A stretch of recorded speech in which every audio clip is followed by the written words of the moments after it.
Ricky Bobby on Talladega nights every time I do this because I know I'm gonna have to talk. It's just like, what do I do with my hands? I don't know why, but just sitting here waiting, it's just like, Which is great because I think we're live. We are live. of course we are, of course. I think we hit it too, just as you were like, I feel like Ricky Bobby. It was Oh, perfect. it's perfect. Well, so now we don't have to wait till the actual game starts to embarrass me. It's the pregame embarrassment. Yay! I was like, Doing it live, baby. I am in the intro video, so you have a short amount of time here. Hi, everybody, and with that, welcome back once again for more Blades in the Dark, Embers in the Ashes, our second season, episode 8. Getting close to the end of this one, and things are looking kind of rocky. So, with that, I'll hand it off to our lovely narrator, Nathan. Nope, I'm out. Whatever. Calling it for Peace the it evening. out. I'm out. What's Appreciate going on, it, everybody? I'm sorry, I got something in mind. I'm Nathan. Use he, him pronouns. I still have something in mind, but I use he, him pronouns. And I'm the narrator for this amazing group. As you saw from my spiel earlier, I don't know what to do with my hands. I feel like Ricky Bobby. So that's, it doesn't go away. The nerves and jitters don't go away.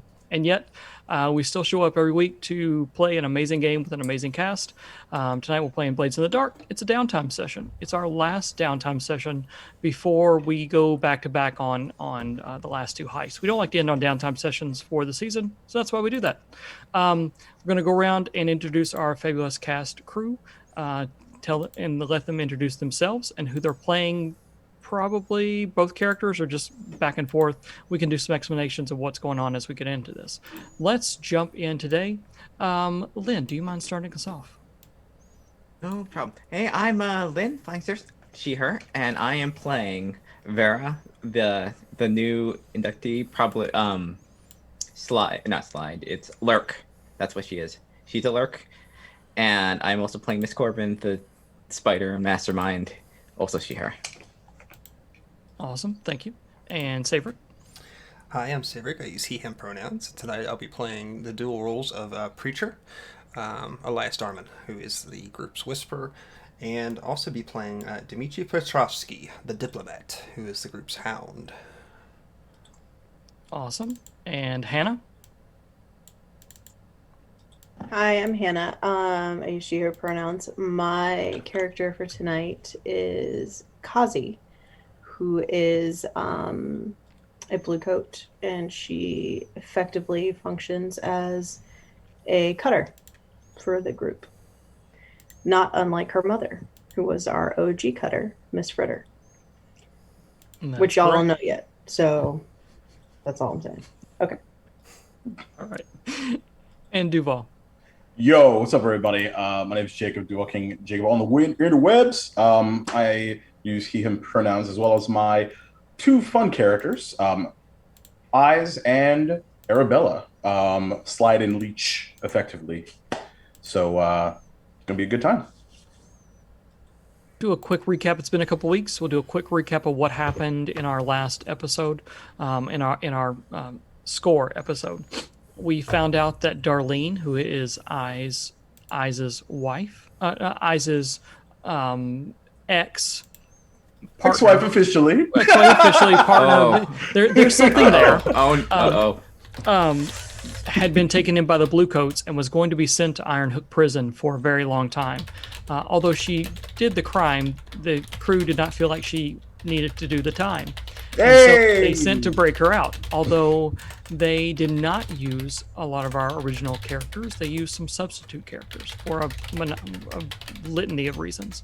We may get into that a little bit on what your other characters were actually doing during this time.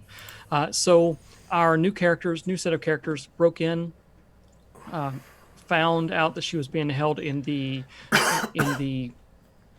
ward prison, basically like the Bluecoats headquarters for the ward. Found out that they see what they did was they acted like their construction crew and infiltrated the construction crew, did a little work, and ended up coming in one of the windows into the second floor. all while Kazi was trying to get some Iron Hook prison guards out of that second floor. Lots of different things happen. Dimitri killed a guy, or Dimitri's crow killed a guy. Or actually hurt, multiple. actually hurt someone real bad. They didn't actually die. Well, let's be real. It was Nathaniel Cawthorn. Yeah, I'm sorry. I neglected to say the name, and I will do my penance for that. Nathaniel Cawthorn I feel so dirty knocked for a naming person him. off his perch. I have not taken notes in weeks, and I remember that shit. Yeah, So yeah, it was the best. 3 6s for all of us. Yes. No, you get plenty of those as it is. Let's not try to act like that doesn't happen anyway. I don't know. Come on now. So as part of that, the crew infiltrated the second floor, got Darlene out. Nothing really came easy. It was pretty touch and go, even though with some good rolls. I think we're seeing the difference between beginning characters and characters that have a whole season underneath their belt and throw up plenty of different dice.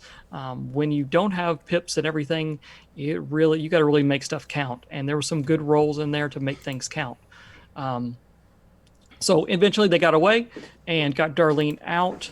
Kazi stayed back, if I remember correctly, and we're going to figure out where she is and what's going on with her. She had to make the choice between basically staying a blue coat or not staying a blue coat, and we'll see what that decision was momentarily. But for right now, what I think is that everyone's kind of ended up back at the headquarters. Both old and new characters are in. Tonight, what we're going to do is we're going to go through our downtime actions, go through a little bit of bookkeeping, and then cut into our free play scenes and our downtime scenes. We're going to let each of the characters that was there last week have 2 downtime sessions or 2 downtime actions. And then other characters that are in the background, the main characters or the original characters, will have 1 downtime action. This is how we would continue going forward. We're going to only do 2 more shows in the season, so it won't get to play out too much. But in the future, if it ever came up, that's how it would play out. All right, so let's go through our little roll sheet here. To start off, we have the payoff, which for this one there was no payoff, but because of the machinations of Ms. Corbin and others within the group, there are 3d6s of different ways that they can get cash. The first is the track. The second is the sin den, as I like to say. And the third is the sparks to light. So we're going to roll 3d6 and see how much coin that actually gets them, and they'll divide that out from there. See, first roll of the night, and we get a big fat 7. All right, so how does everybody want to break that up? It's more complicated now. Oh, it is. We can't You know just what? Just do 8. Just everybody take 2. Okay. And then however you want to do them between your characters is fine with me. I think. Sorry, I don't want to get too crazy. really now we have fun. now we have 8 characters. You actually have 7 characters. Or 7 characters. Yeah, Yeah. It's just like It's a strong 2. Yeah. We'll just leave it at that. Is everybody else able to access Roll20? I can't Yeah. get in there. Yeah, I can't get into I'm it. having the same thing. I think they might be Okay. having some sort of. Okay, there may It be just kept loading. It was on like the loading Yeah. screen for like 15 minutes. Okay. Yeah. Oh wow. And We'll so write everything now I in can't even get it afterwards to then. open. Yeah, Okay, that's don't worry about it then. We'll mess with it. Okay. If you do need to roll, you may not want me to roll. You may want somebody else to roll, but we can roll for y'all. No big Yeah. deal. Yeah. I defer all my rolls to Josh. It's just I would you know, not Alright, roll. I alright, would let roll not let it. me roll it. Oh no. Yeah. I mean, we almost had a clear player revolt last time. So you rolling it's probably not smart. Yeah, probably not the These best. were the ones. Why are there so many Yeah. ones? Why are there? Yeah. Exactly. I think last week was the first week that we didn't have multiple Oh man. critical successes and all kinds of Yeah. stuff. All right, so 2 is heat. Heat is what comes as a faction, both from the Blue Coats and from other factions as far as what happens with them. After the score conflict, the opponent's crew takes heat. Where are you all at currently in heat? I believe. God, we got this. I mean, you know what? We are at 3 heat. Mhm. I think Kazi's at like max heat or like pretty dang close. 3 heat. 'Cause I 2 think I wanted. took a lot. Oh no, wait. Sorry, I'm You talking took about trauma stress. or Never stress. mind. Yeah. Okay. Never mind. Yeah. So heat, we're at. Oh, Where where is did it we at? at? If I could, I have no idea. Should be 2 wanted, 3 heat. Oh, okay. I mean, now we have multiple characters to take the fall now in case we need to. Very true. Yeah, I'm having We're issues. we're such jerks. I love it. we created fall guys for our fun. All right, what we'll do with this, because some things are not popping up, and I don't want to sit here and mess with it too much. Yeah, Just sure. roll Let's just do this. We'll roll all the dice. We'll add all that stuff in but for heat, what it's going to come down to is, this was. Okay, so you all tell me what you think. Do you think this is base 2, contained standard exposure, or 4, loud and chaotic? 4. Oh yeah, no doubt about it. There was a We fire. were in the police station. Right. people fell to injury. Yeah. All right. I'm thinking 4 as well. I'm also thinking Turn off hot. Yeah, this add is 1 heat, high profile, well connected target. The blue coats are absolutely well connected, so Yeah. 5. Add 1 heat if God. the situation happened on hostile turf. No. Add 1 if you're a ward. No. Okay, so let's talk about the last one. Killing was involved. Because I think we came close, but I want one of confirmation. us. I want confirmation. I thought there was death. Well, that's what I want to confirm. Because in the moment, we sometimes think things, and then afterwards, I just want to make sure we're all. Yeah. So the guy that got pushed, he took a crow dive, did not die. We established that he was hurt. Mm-hmm. The guards did not die. Right. The Iron Hook prison guards did not die. They were okay. The guards upstairs on the second floor did not die. Right. So it comes down to Kazi and her buddy. Yeah. And we left it when we left. I remember distinctly leaving it in the fact that he basically blacked out and stopped moving. So I'm going to give Hannah the choice right now. Just like I gave Hannah the choice then. I want to make sure that the choice that it's what you want. We said that if Kazi killed him, she could stay a blue coat.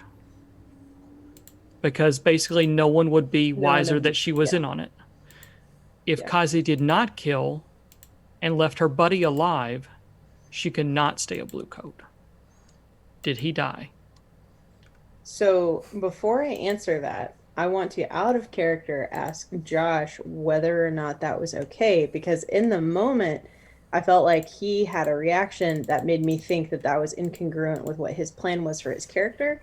And I didn't want to step on your toes about that if that was what you had planned that differently. I don't think it really matters, but for Dimitri, his idea was that he would rather get caught to make sure that the ruse was still up for you, because you being in the blue coats was more important than him getting arrested. Does that make sense for the family? You know what I mean? Yeah, no, I completely agree with that. And that's why I was really okay with Kazi killing him in the moment. But you had just reacted in a way that I have thought about for 2 weeks, whether or not I had done something wrong. It had really bothered me. So if you're okay that she does this and she does kill him and we can maintain everything and all's good, then I'm good. Okay. Yeah, I'm fine. If you're good, I'm good. Yeah. So he did die. Oh yeah, he's so totally. Okay, totally that's fine. died. All right. So now we're looking at 7 heat. Oh my god. These poor souls. They don't know what they got into. 7 heat. up Yeah. to I another see one today. thank you, Lynn. I see roll 20 is They heard our cries. 1, 2, 3, 4, That's 5, a lot of 6. heat. That's so So much we're- heat.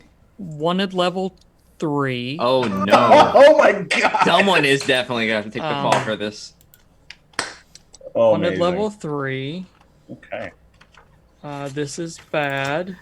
I'm assuming. I mean, they have to know who broke out the one prisoner. It's not like it's super. yeah. It's like, who could have done this? Who Okay, has so- the motive? Wanted level 1 is like a month or 2 in prison. Yeah. It's bad, but it's not horrible. Level Wanted 3, I level think we're 2 getting. is several months. So, wanted level 3 is a year or 2. God. Man, this complicates a lot of things. Mm-hmm.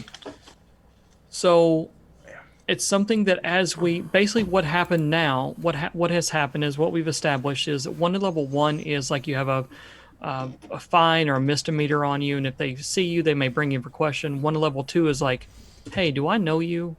Are you something's a little fishy? 1 to level 3 is they are coming for you all. So these last two, I will be bringing blue coats in whenever I can, and will probably be a short clock for blue coats on both these last two. So, and ending the season, if we're still at 1 to level 3, we will end like that unless someone takes the fall or you make a patsy of someone else, basically, to take care of this. So, just as we're going forward, that's what's going to happen. All right. Entanglements, we absolutely do not need. Not worried about that with you all. Let's do XP real quick. So for God. XP, each one of you are going to get 4. I don't did if any of you brought in as a setup action or an assist or anything, one of your other characters, they get an XP for that. Yeah. Yep. Yeah. And then we just need to do crew advancement. So for the crew, did you all execute a successful espionage, sabotage, or theft? Absolutely. Did you contend with challenges above your station? Jeez. Absolutely. Yeah, those no doubt. those characters, yeah. Yeah, exactly. Bolster your crew's reputation, develop a new one. Your ambition and ruthless, absolutely on both. So we're going to give you 2 for that one. And express the goals, drives, and inner conflicts of the essential nature of the crew, absolutely. So it's going to end up being 5 XP. So we're going to mark up for 5 on that. 1, 2, 3. Cool. Excellent. So you all are at 8 of 10 for crew advancement.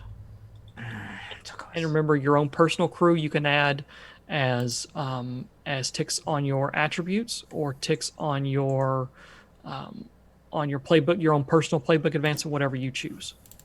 Okay.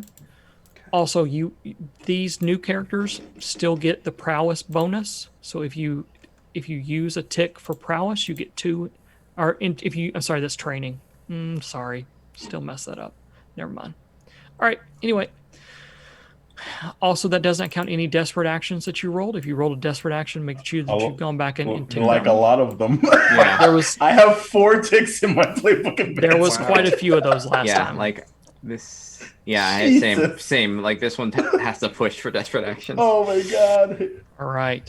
So I mean, let's go through, and what we're going to do is we're going to give all the new characters 2 downtime actions and give the other characters, the original characters, 1 downtime action. That's kind of what we said. So do we want to start with the original characters and run through those?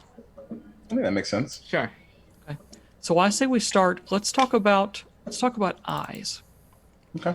Eyes, you let a new unblooded crew So stupid. who are not even syndicate members break into the Blue Coat headquarters and take back your partner. What were you thinking? I feel like I'm on Maury Povich. Survey says. Survey said it right, and the lie detector says The lie that detector was a said that is a lie. He's a good liar. Man, he is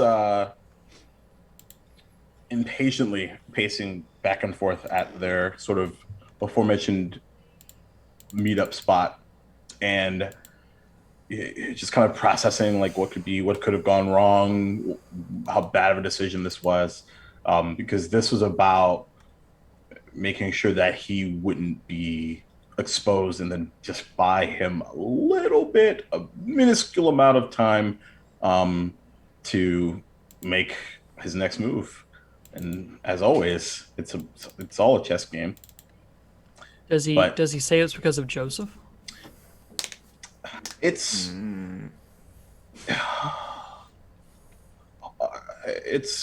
he's inherently selfish. It's always about him. He'll lie to himself and say it's about Joseph, but it's always about him.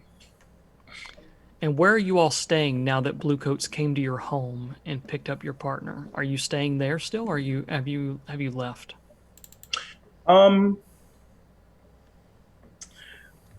I actually would be staying there still because it would be more of a red flag for him to just pick up and they go back and they're gone.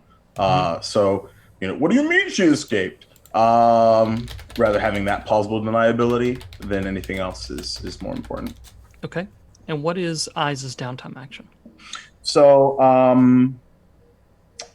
mechanically, Yeah, where does Eyes sit on? We always like to say is where does Eyes sit currently on stress and health? Oh boy.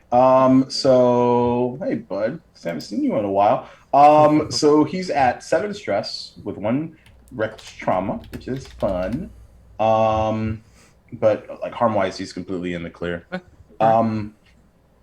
So this is about trying to think of. Damn, I feel so rusty. This is a vice indulgent situation for Absolutely. sure. Okay. Because it's like his vice sort of morphed away from sort of the pleasures of nightlife and like legitimately was about like his family, even though he still has that inherent selfishness. And so yeah, like he's essentially his plan is to grab Darlene and start making plans for his exit. All right. Do you want to play through that, or do you want to? I would like to a little bit. Okay, Yeah, absolutely. Yeah. So I think you're probably waiting back at the. Do you all? Is Darlene taken back to the headquarters, or is Darlene taken to a third-party location? Completely separate location. Okay. Like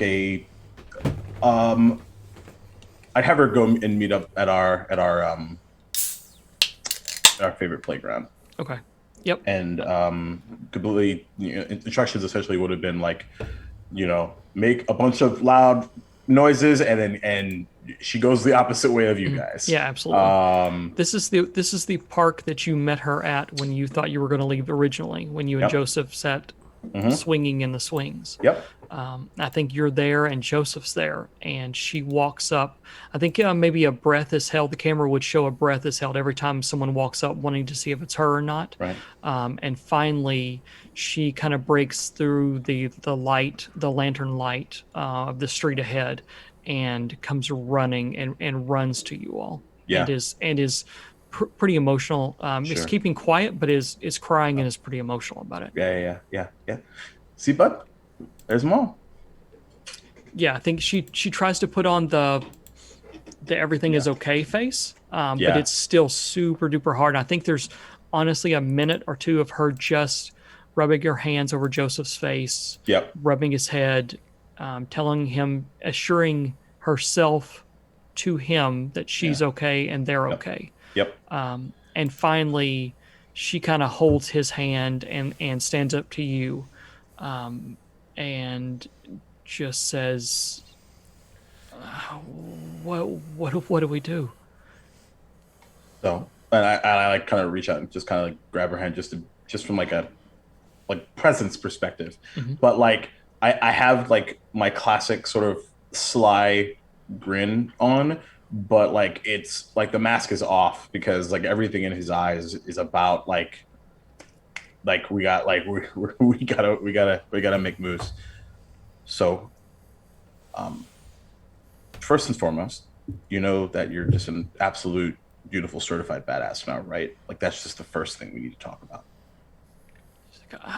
I didn't do anything. I was so scared. That's okay. Being scared is what keeps you alive. Why didn't you come for me? Because then they would know. Then they would just be right here. Just buys us the time that we need. I guess you know better than I do. Barely. So what do we do? So we're going to start to make preparations for you all to, you and Kiddo, get out of town just for a little while. I have one last thing to wrap up, but I made you a promise and I'm going to keep it. I don't want to go out of town without you. Can we go somewhere and then all go together? There's like a long pause, and like he's just kind of like letting those words kind of marinate.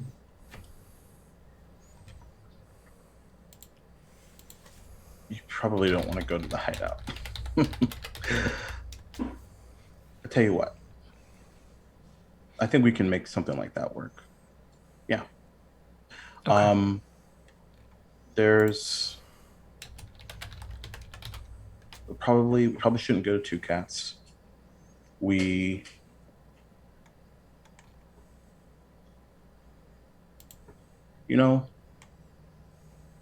and is there like at the casino, like is there like a secluded like spot that would have like all of the sort of accoutrement, and just based off of the people that we have on the books, Oh yeah, I mean there's could get absolutely there's through? rooms. I mean I think of it Cool. like a normal, Yeah. like a normal casino type Got it. places. They're going to be high roller rooms. They're going to be rooms that Got people it. stay. Got it. They're going to be all kinds of rooms that Okay. you want to make money any way you can. Yeah, Yeah, absolutely. for sure. So yeah, so I'll just 100%. We're gonna head to the casino. We're gonna book a room. It's gonna be, take a load off for a little bit. I'll wrap this up, and then we'll head out of Dodge. Okay? Okay. And I grab like her hand again, and I just like say, I promise. I'm going to hold you to that. I need you And she to. looks down at Joseph and says, "We are going to hold you to that." I need somebody to keep me honest. I think for the first time she cracks a sly grin, and she says, "We're trying." I know. All right. Yeah, I think you all kind of walk off toward the casino. Absolutely. All right. So mechanically, that is indulging your vice. Let's go ahead and hit that up. Yeah, buddy. See what kind of roll we can get. Let's see. And you said you're currently at 7. Oh, What am I doing? I think the stress of getting the room, finding the room, everything is just so much that even spending time, basically the whole time you're there, she's not relaxing, Joseph's not relaxing, you're not relaxing. Yeah, he's acting. You're trying to plot and plan what the next moves are and That's what's going on. Totally perfect. I'm all right with that. Absolutely. All right. One and done. Beautiful. All right. So what? So we're gonna go to Preacher or Miss Corbin next. Either or. Go Preacher. All right, Preacher. Okay. What have you been doing? Staying away from the group mostly. But seeing that Fritter has been in MIA for some time, he would probably make his way over there just to see if she was hiding in the area. And of course, not finding her, we'll sit in, I don't know if to call it their apartment or her apartment at that point, but he'll sit there for a few hours and wait until he finally realizes that she's not going to show up. Yeah, I think as you walk in the door, you see a large white poster that has been plastered to this building, and as you look out, several other buildings. That says, "By order of the government, this property has been seized and confiscated for illegal activities." Sounds about right. Neighbors disappearing and all. They went on vacation. Thank you. Extended vacations.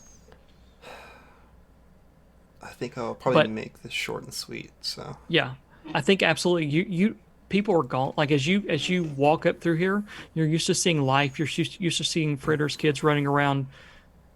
It's nobody. Like you see people that you see in here now are basically using it as housing just for the semi-permanent basis at this point. Doors have been open, furniture has been pulled out, and there's stuff everywhere. I want to say maybe that as you walk up the stairs toward Fritter's apartment, you see that it's been opened up, like the door's been kicked in. There's been some stuff removed hastily, and you've been down to pick up what is like the end of a what is a it's a cleaver, but it's where the metal has snapped away from the wood holding it, the handle. You pick up that metal cleaver that you know that Miss Fritter held in her hand a lot, and kind of the worn wood feel as you kind of just memories that pop up of the time that you all had and just her and her presence. But it is very different around there right now. You probably tried to get inside, if not just for that brooding purpose, I suppose. Just sort of like looking around and dragging his fingers along a table or a stove or something, and just sort of reminiscing, I suppose. Then, if there's a table, he'd like to sit down to it.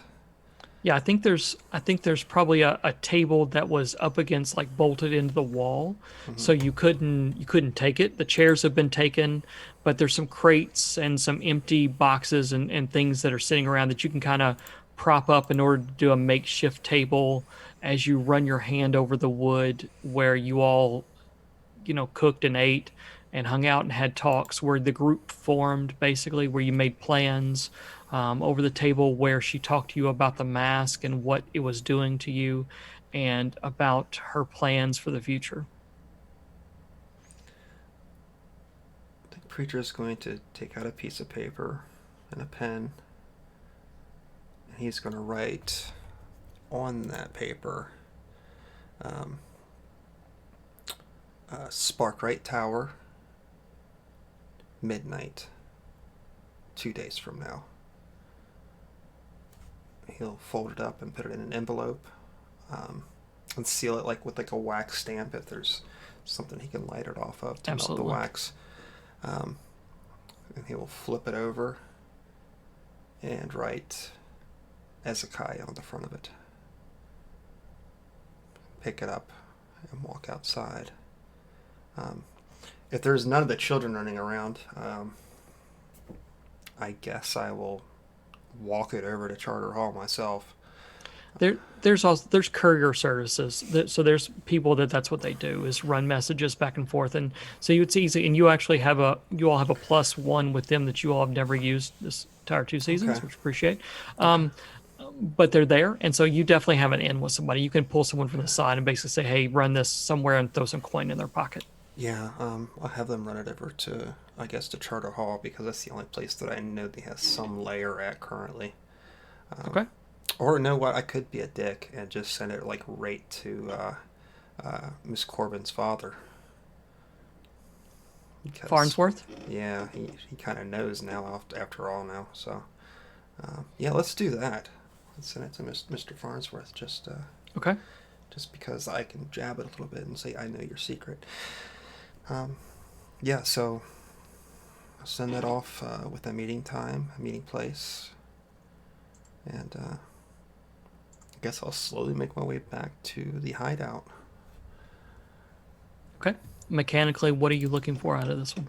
I'm going to take the reduced stress, the 2 off the stress. Okay. Yep. Sounds good. So What is your stress and what is your physical health? I am at Wounds. three stress, and I have 1 level 1 wound. Okay. Because of natural things, if you want to roll a d6 and see if you're able to, what you're able to add to the healing, progress clock, you can definitely do that. 4. So 4, so that's 1 through 3 is 1, 4 through 5 is 2. Okay. So you can add 2 more ticks on the progress clock for healing. Okay. Perfect. All right. That's good for me. Good. All right. And was Preacher? Here's the question: why was Preacher not involved in this last score? I think Preacher honestly was probably too wrapped up in what's going on around him. Not that he's not interested in helping out Eyes, because he, of all the people here now, he's probably the closest one who's to him. Honestly, I think Preacher probably think he would probably just gotten in the way and fucked it up somehow at this point. He's already fucked up his relationship with his son. Miss Fritter's gone. He's just starting to see people slowly leaving his life. And he doesn't want to be the cause of somebody else leaving at this point. Okay. All right. Where does the camera find Miss Corbin? He finds her at her office at the track. Mm-hmm. Someplace she's been spending a lot of time, more time since the Bluecoats have been putting pressure on. And they know where she lives. And the scrutiny's been rather high, so she's been working long hours at the Hound's track. Just trying to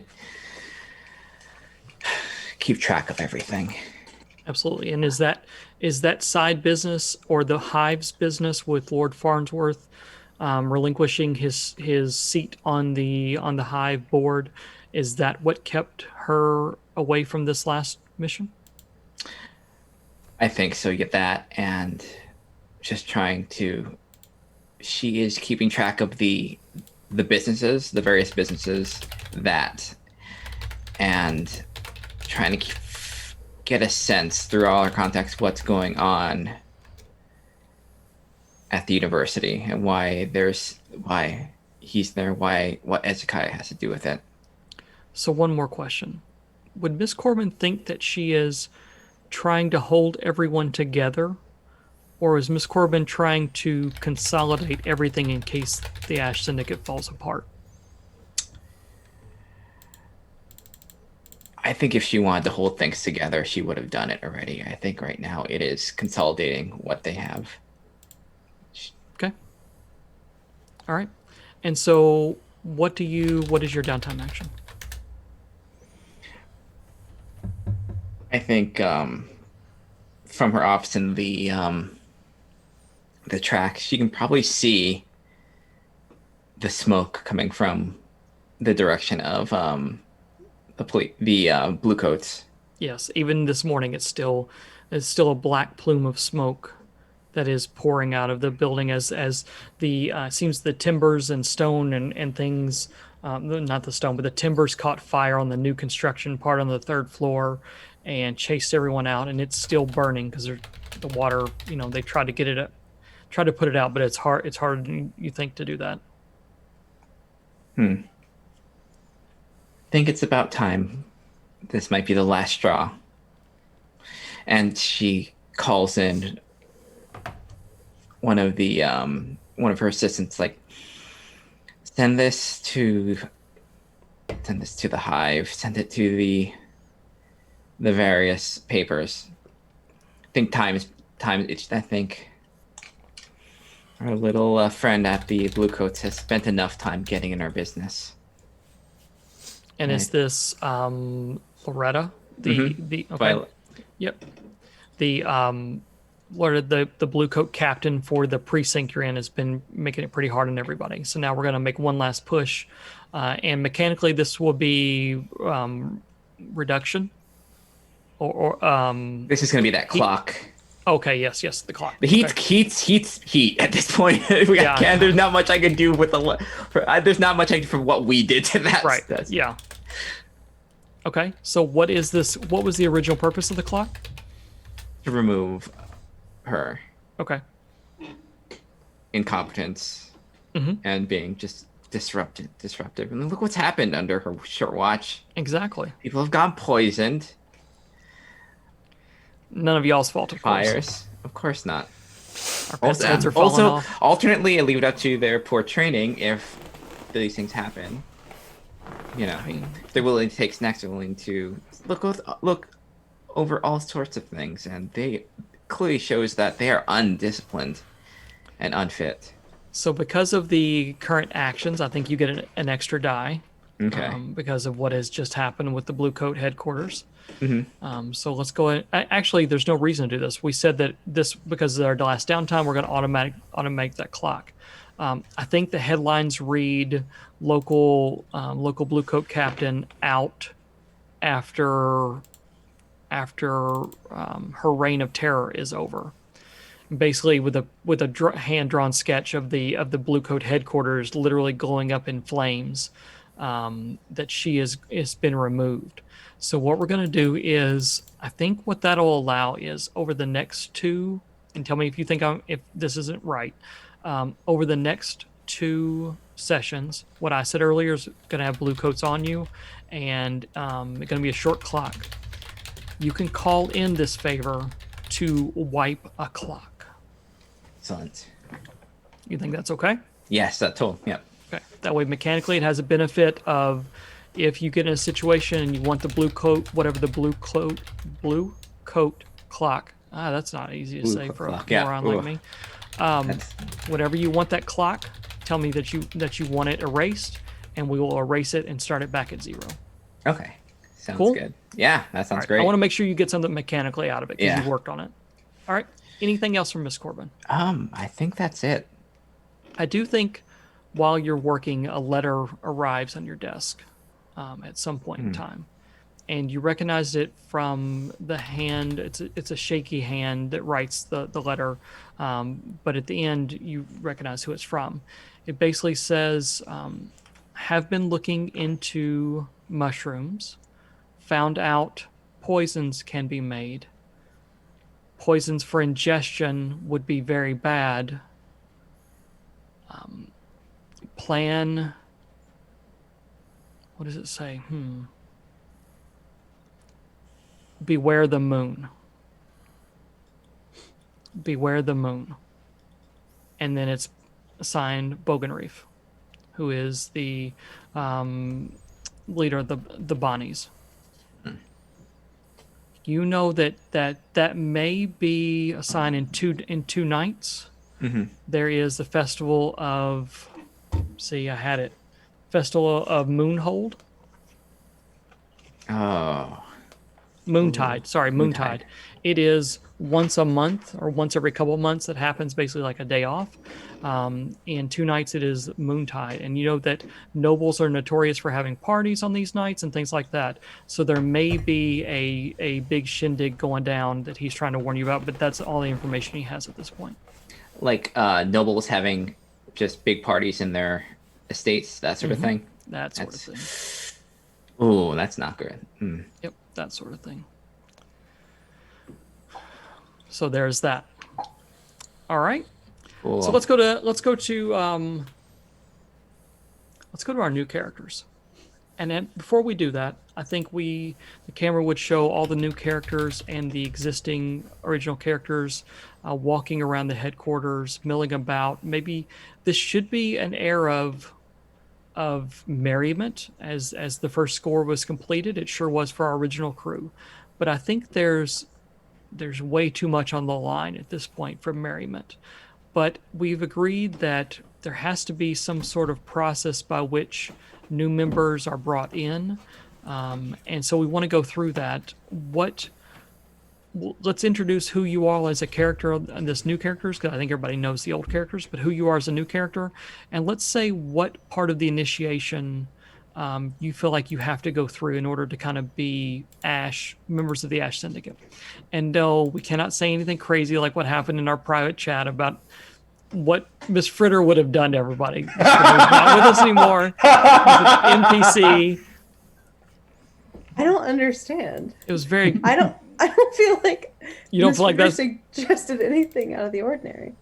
for her. No, you're absolutely right. That's It's not very out of the true. ordinary for her. I agree. Everyone else's ordinary may be a little different.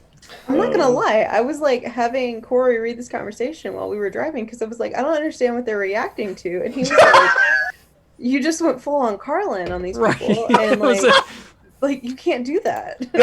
You can't do that. Yeah. It was. Yeah, we'll leave it at that. So I've heard Fair so enough. much of Hannah, like I'm just numb to it at this point. You have to show the new initiates that you are very serious. Sure. There are ways. There are always ways. It's like, Yeah. oh, it's So- Hannah stuff. Okay. Yeah. Oh, that's Hannah being Hannah. Okay. Oh, that Hannah. So let's start with Kazi. Hannah, will you explain what does Kazi look like as the camera pans to Kazi first? What is Kazi doing here in the headquarters of a known syndicate? While what's going on? Kazi's like ready to do like a blood sacrifice or something, and she realizes you guys just want to spit on your palms and handshake over a candle, and she's like, "What the fuck am I gonna do?" Anyway, I don't know. Kazi's a blue coat, so she looks probably somewhat tightly wound, but a younger version of Fritter. I don't know. Kazi's probably just freaked out at all of you folks and expecting something that's way more reminiscent of like a mob movie. Books that she's read. Yeah, books Yeah. that she's read. Her idea of like what a criminal enterprise would be like, but it's actually way more normal than that. So what is the first part of the ritual that Kazi would be experiencing? Or the initiation? Doesn't have to be a ritual. It could be anything we want to do. What is the crossover in the kind of the way that people know that there's a difference in basically the hangers-on, the people that are just around, and actual members of the syndicate? So who of the old members is present? All are present. All three are present. Yeah. All three of them are present. All of them are present. So if Fritter's not there, Correct. so I think what she would do is pick up Fritter's ladle and take it over to Preacher and like hand it to him as like you would like a saber in like a knighting ceremony. And just kind of be like, we both know who this belonged to. And you have to give it to me in some kind of thing and say something nice. And don't fuck it up. You're gonna have me knight you with a ladle? No, I don't want you to knight her like literally, but like, fine, I don't know. I say we all do a blood sacrifice, but apparently that takes it too far. So. I do think around the table, there's a table, and each one of you has something that represents kind of like your seat at the table. For Fritter, it was always the ladle. It was always the ladle. For eyes, would it have been a hat, a knife? Yeah, it's specifically a knife. Like you could kind of. Arabella and Eyes have kind of cut to the chase, and they're in the middle of that knife, and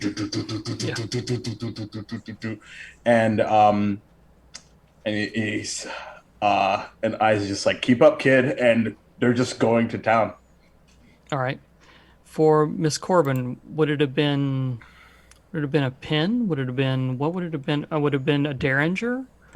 Are we going for weapons here? Are we going for implements that they use? What do we think? What do you think? I think it would probably be one of her pens, her really nice pens. Absolutely. A pen that she signs contracts with, that she writes out orders. I think that pen is sitting in front of that in front of that piece of paper. For Preacher, is it the hat? Is it the other the matching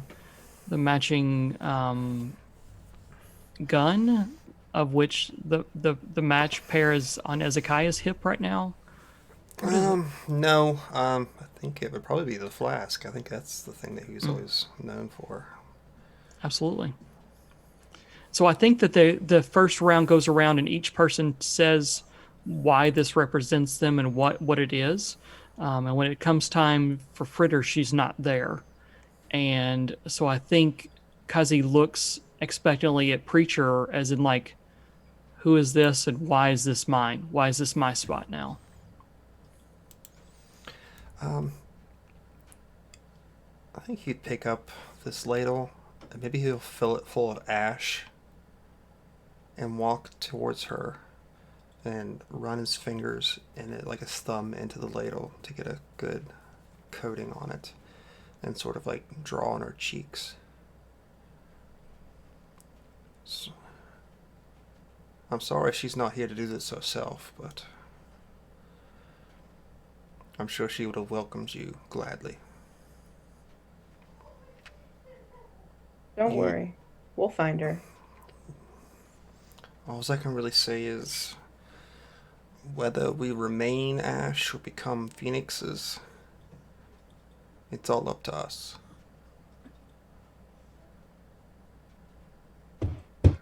I think hearing that, eyes nicks his pinky. What? That like absolutely completely blows that entire thing up.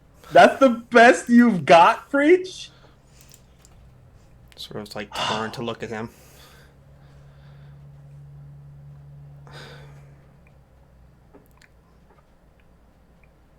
What more do you want from me, Eyes? Well, this guy's in because I lost. I think Daze is running around too. Daze runs over and gets you something to start bandaging you up. All right, who's next? What next do we have as part of this process?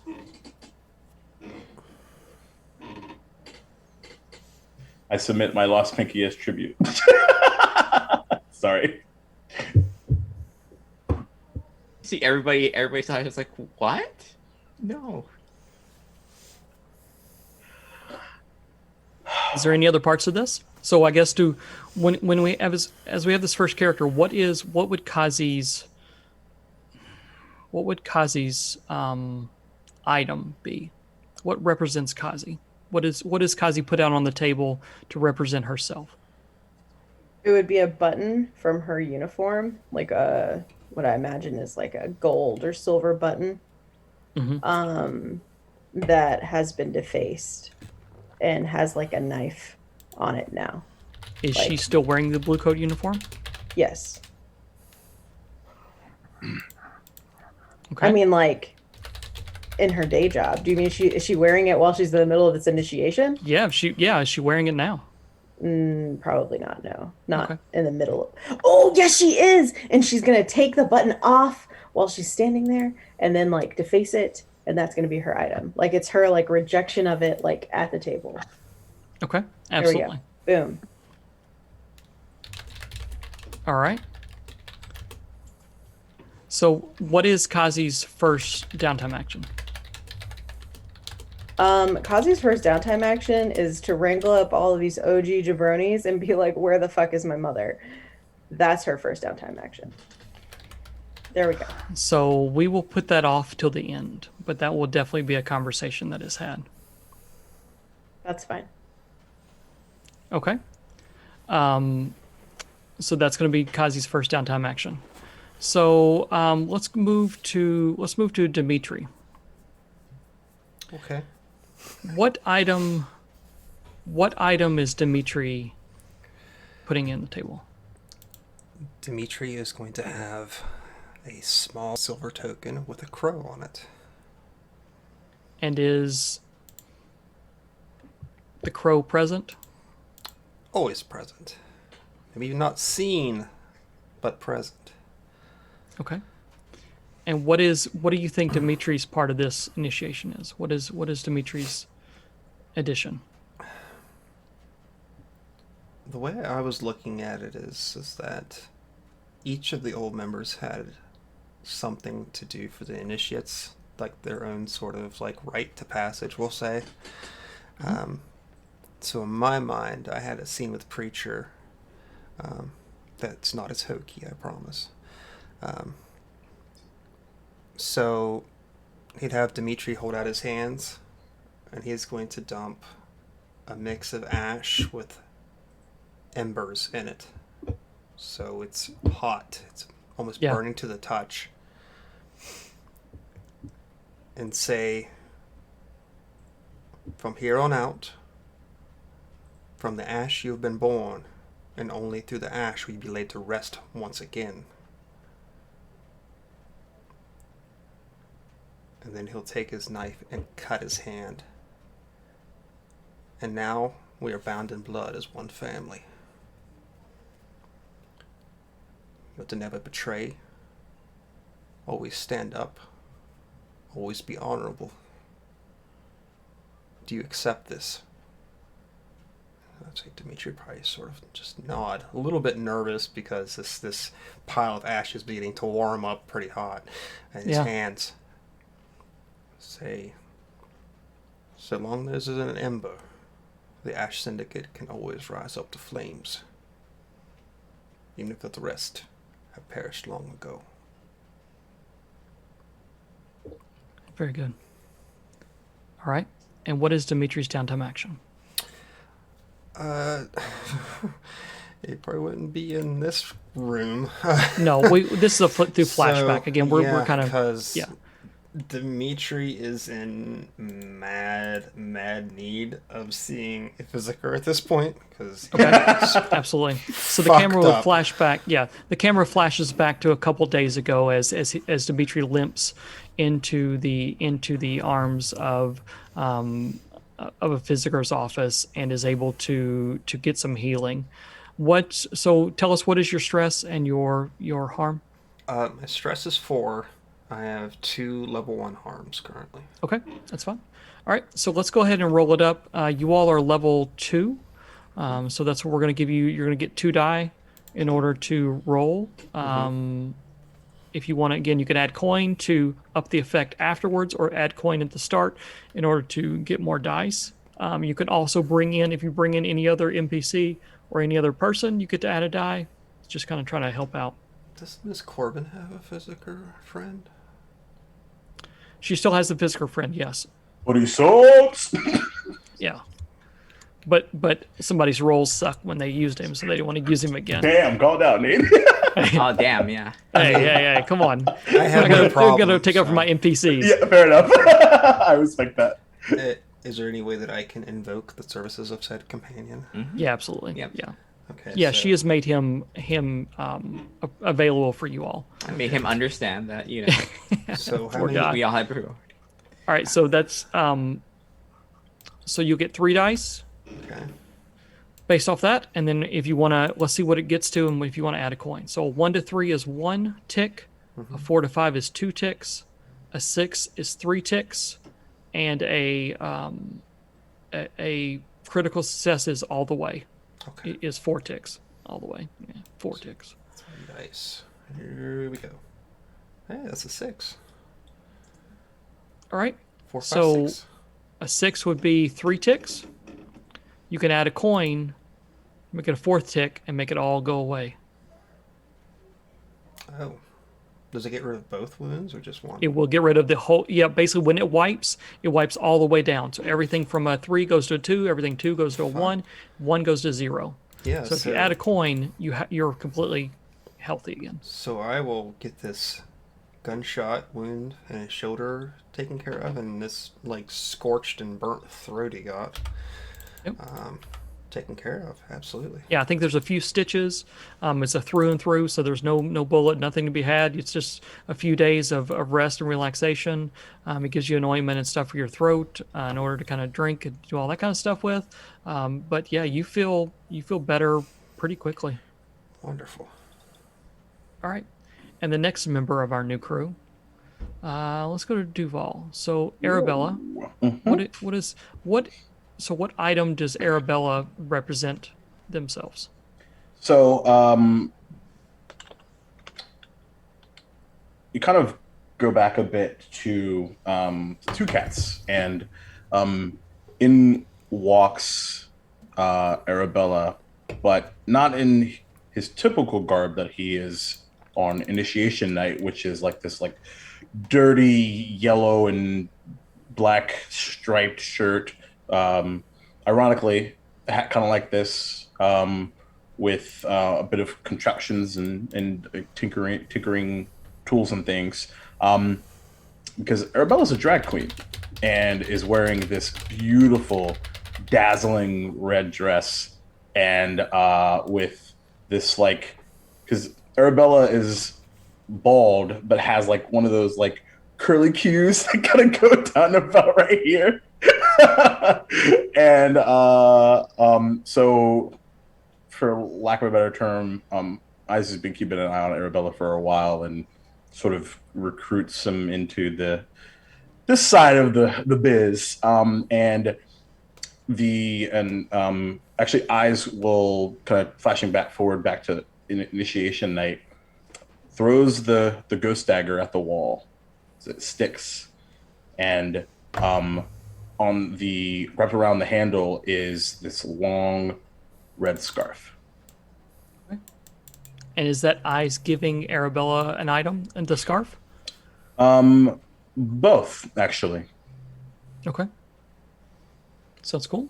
All right, and then for Arabella's downtime action, what are they doing? Arabella is a showgirl, so doing a bit of dancing tonight. All right, and tell us stress and harm for Arabella. Smoking elation, which is fine because Arabella's a smoker, so this is on brand. And for stress for Arabella. Okay, and so are you looking to reduce stress? Yeah, I think that is appropriate for the move tonight. Yeah. And are we going to call this a hobby for two stress reduction, or do you want to roll and maybe get overindulgence? Well, it's definitely a hobby because because essentially Eyes ended up like back in the sometimes you don't apply for a job, you walk in like you own the spot, like it's already yours. 100%. That's kind of the idea. So yeah. All right. Yeah, cool. I'll take the 2. All right, I should have done earlier. I've learned my lesson. It sounds good. All right. And Verilyn. What do we find with Verilyn? What is Verilyn doing? For downtime? Mm-hmm. Yep. I think Vera needed to kind of get rid of the excess adrenaline that came with. So she knows people from her old days circus, and she knows someone that still works for one. Someone named Lauren, one of her old buddies. And I think she convinced to give access to like a couple of the training equipment, and she's just going to just do the old routines on it, kind of clear her mind a little bit. Okay. What is practice? So mechanically, are you looking? Or is this a train, or is this? This is a train. This is a train, yeah. And is it a prowess train, or is it something else? It's a prowess train, yeah. Okay, so no, you get two ticks on the prowess clock. Mm-hmm. So what is Vera's item? I think, she was going to I got she's like can I then she sees it's like, oh, I guess there can't be 2 of them because she has like these really flashy scarves on top of her her tight clothing, and that's like, you know what, I think I have something better. She'll take out her chalk ball and just put it on the table. So that one's better. What is this thing? It's a thing she uses to kind of dry her hands before she does it. Yeah. Okay. Yeah. I've seen bowling nowadays. People. It's also the thing she whacked that one. With I remember that. Okay. All right. Okay. So go ahead and that's training. That's fine. That works. And going back around, actually, what is Vera's addition to the initiation? I think. Does she and Miss Corbin have anything? Yeah. I think Miss Corbin has just she's for everyone, she's brought out these really small daggers, not more than something that's easily concealable. She's she'll hand one to Vera, and it's now that you're part of the group, and she'll hand one to her. So are these all personalized, or are these all personalized for the crew? Is this a personalized for each person, or is this a something the crew all has? I think it is personalized for the crew, just so it's not oh, we found the same dagger on all these people. They look slightly different. Yeah. Think we got them. I think we got them. But it's It's like, well, now that you're part of the crew, know that we do not send you out without support and defense. Okay. We will fight for you, draw blood for you, but also know that if you turn on us, all the blades will be turned on you. Very appropriate. All right. So let's go through our second round of downtime actions real quick. Kazi, what is Kazi's downtime? I mean, I guess it would honestly be very dependent on what we did for the first one, but independent of that, she probably would be back at with the blue coats and smoothing over any residual investigations Okay. from the heist. So for heat reduction, I'm assuming, Theoretically. What can we give you out of this? Because we're at But 3. see, my plan, I need to have a flashback with Okay. Days first. Okay. So let's I do would that. say. So, do you think it would be appropriate for Days to have come to her after?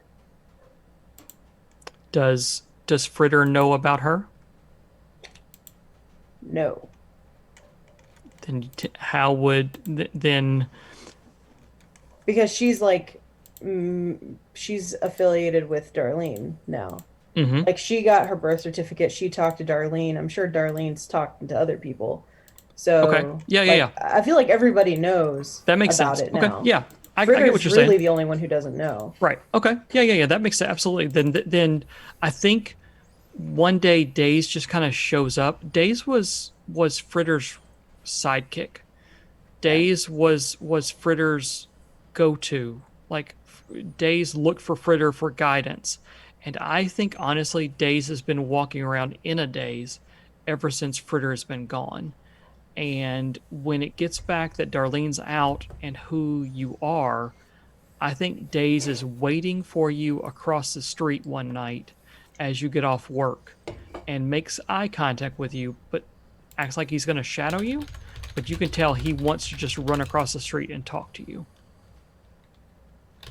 She probably would just immediately like approach him if she thought he was observing her or watching her. Oh, in some way. 100%. He is not hiding it in the Yeah. least that he was waiting on you. Like, I think he's sitting playing with a knife of some kind that you don't know where he is. Strangely enough, it's now a replica of a knife that you hold in Kazi's hands that was just given to her by Miss Corbin.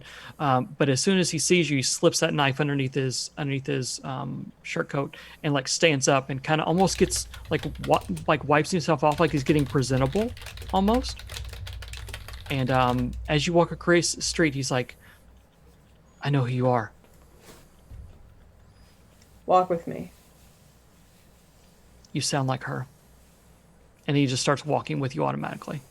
She has to like, she like grabs a hold of his arm like to steady herself because that's such a profound kind of validation from someone who knows Fritter, and that's gonna like knock the wind out of her for a second. He's like, "Are you okay? Do you need something? Can I get you anything?" Yeah, let's just keep walking. Tell me what you know. Cliff's Notes version. About what? Don't About fuck her? with me. About her and about where she is, because I don't have anything to work with right now. Yeah. I got something. I got something. And so he tells you where he took her. He tells you that she came to him and said that she needed to she was working on something, but she wouldn't give him much information. He was worried. He realizes how worried he was for her and how she was going into a situation he didn't want her to go into, but he couldn't tell her no. He didn't have, he kind of over explains how worried he was about going to this basically an abandoned boat dock in the middle of the river. He tells you where it is and what's going on with it. Any information you can give me from the boats? Any numbers? Anything? You know, he tells you there was at night. He couldn't hardly see anything. That it was a bunch of boats in the middle. He could probably try to get back to it. He thinks he could. He also says that he was working on something, but he doesn't know if it actually worked. He said he thinks he may have gotten something, but he needs to go back out there and check. I'll go with you. He says, "No, I'll bring it right back to you. I promise." She shoves him against the wall in broad daylight and is like, I'll go with you. I think he. What is the age difference? So in your Days Days is probably 15, 16. Okay. And what is Kazi? I was gonna put Kazi at like mid to late 20s. Okay. So physically you can. Okay. You see his hand instantly has gone to his sleeve where that same knife was earlier. And he says, "You're close, but you ain't her. I'll get the information. I'll bring it back to you."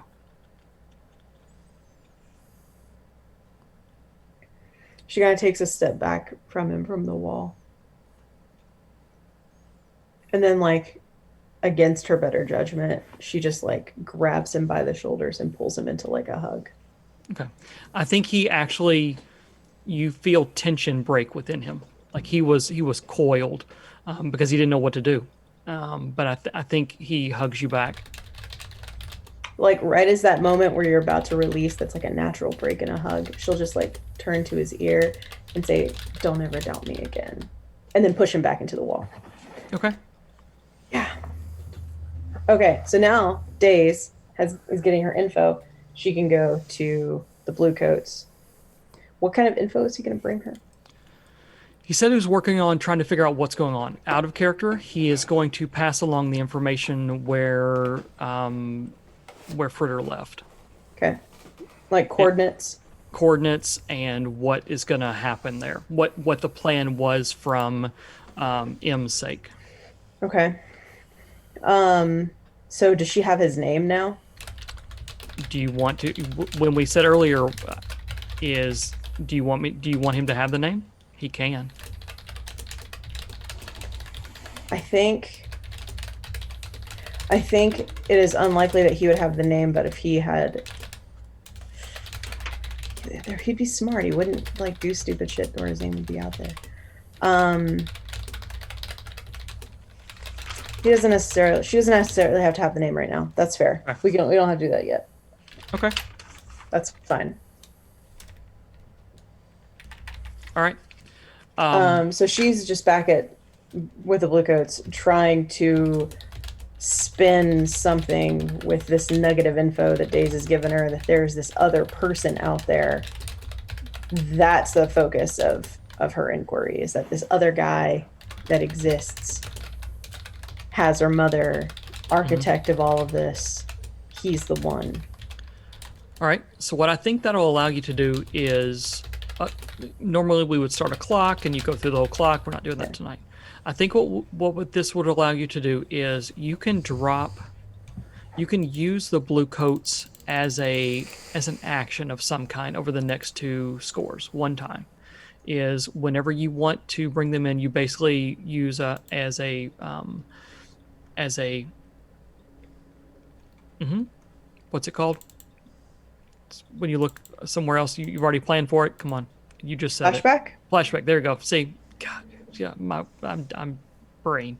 As a flashback, you can make arrangements to have the Blue Coats come in and do something for you, whether that's confiscate something, whether that's create a ruckus or a riot, or whether that's coming in for questioning. You can use the Blue Coats as an actionable character once over the next 2 sessions. Sounds good. Okay. All right.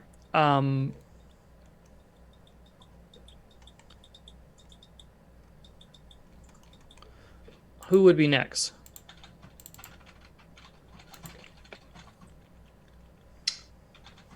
forgot the way we went. I think it's Sorry. me, isn't it? I believe so. I believe it's Dimitri next. Okay. Oh God, what am I gonna do? I wasn't prepared for this.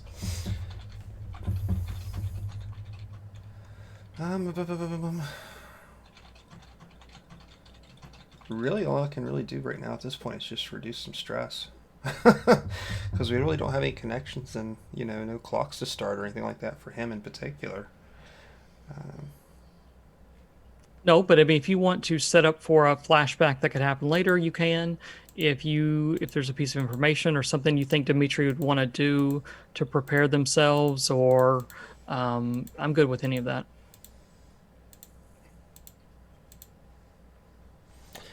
How about if I did like a flashback with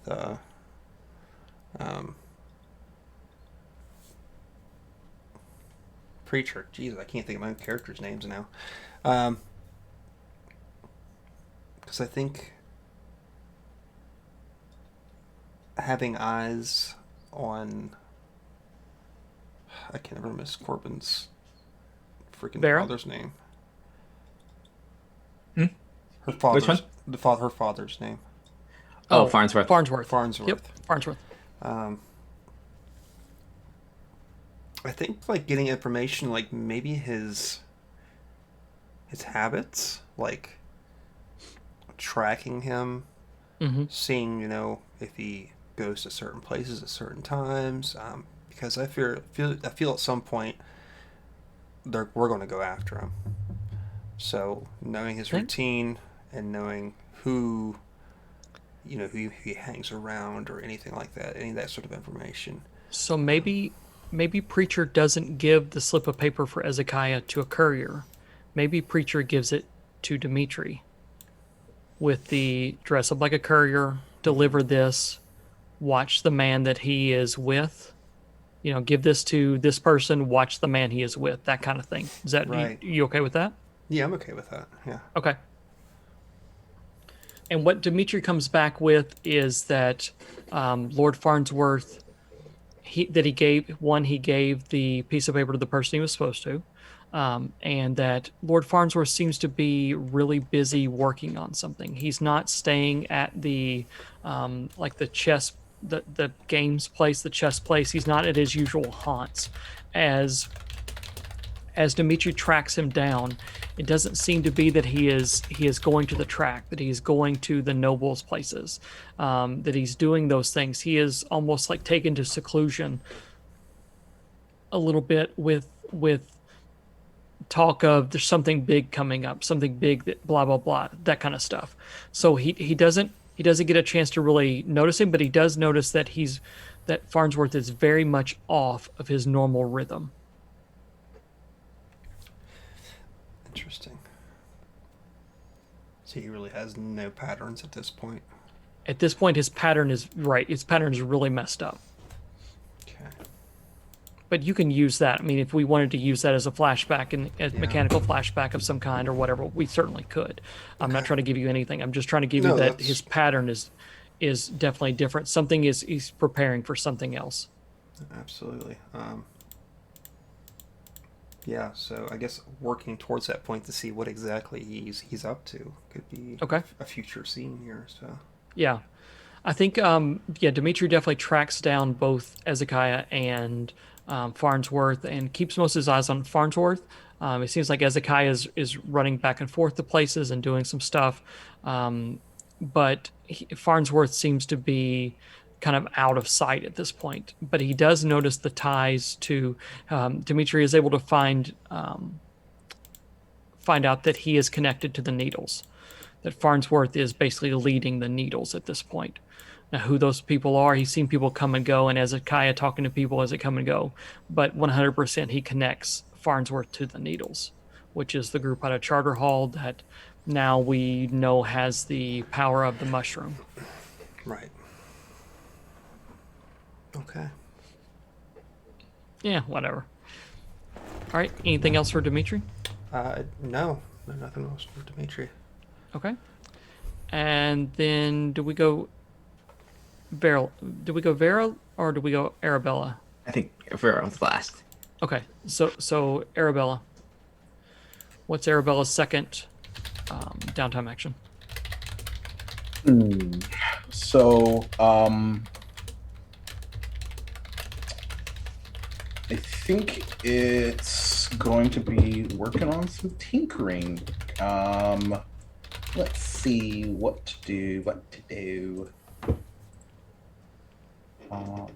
Because you would think I would read more about leeches before we start. For our next go round, I would like to research some additional alchemicals. Okay. So yeah, we don't have to say what those are right now. But yeah, this gives you the ability to house alchemical reagents or tinkering devices on you. And if you want to, before we actually play next time, if you want to look at a couple of them, if you got any questions about what they are, what's going on, if we need to talk, a lot of them are pretty generic, so we can make them into whatever we want. But yeah, as part of your load, you're able to choose alchemical reagents in order to use them whenever you want. So yeah. Beautiful. Yep. Or if you want to create a new one, if you don't like the list and you want to create a new one, I kind of did last time, right?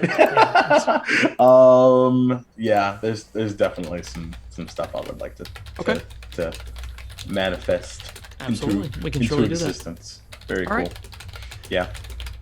Is that a clock or is that just a thingy? No. At this point in time, it's just a thing. Cool. Again, if we were researching, if it was something big, probably. But if it's nothing, what we'll do is you'll say what it is. We'll roll to see how successful it is. Okay. And if it's something that's not successful, we'll blame it on the preparation. Something like that. As you Basically, leave it to the die roll at this point. Wands. All right. Cool. Love it. And Vera. Yeah, I think after that, the training, I think there's still something on her mind, and because she got pretty stressed out that last time, so she's gonna go someplace she's not necessarily supposed to go. She's gonna go visit her mother in Char Hollow. Okay. And who is Vera's mother? We haven't talked about this. They do the craftspeople. They're modest living in Char Hollow. She's gonna visit her, but what she really wants to do is visit her daughter. Okay. So I think there's again, Char Hollow is where a lot of the co-workers are. It's where a lot of the everyday craftspeople working. Craftspeople, it's a salt of the earth people that are just living for the weekend. So they're living for the moontide at this point in time, for the day off and their ability to hang out. I think in a settlement that is nice, a small apartment, maybe on the second or third floor, that's just high enough to be away from everyone, but not so high you gotta walk 10 flights of stairs. There is a nice apartment that Vera kind of walks up to and knocks on the door in a way that only she does. And who answers the door? What does Vera's daughter look like? Small Rubian girl, kind of long hair, probably honestly it's probably some of probably hand me down some of her old clothes. Yeah, I think Vera's mom maybe sews a lot and sews for people, does things, does amazing stuff with what she has, and is always able to keep. What is Vera's daughter's name? Ada, and always leaves Ada looking nice. So how old is Ada? Two or three. And so I think Ada kind of opens the door and immediately does the grabby hands. She'll have to, hey, sweetie, and she'll go give her a little bit of kiss. What does she call you? Oh, I don't think she's around. I think she calls her Vera, I think. Vera. So Yeah. she you hear the grabby hands and Vera. Hey, sweetie, oh, missed you. I show you something. I show you. Oh yeah, sure.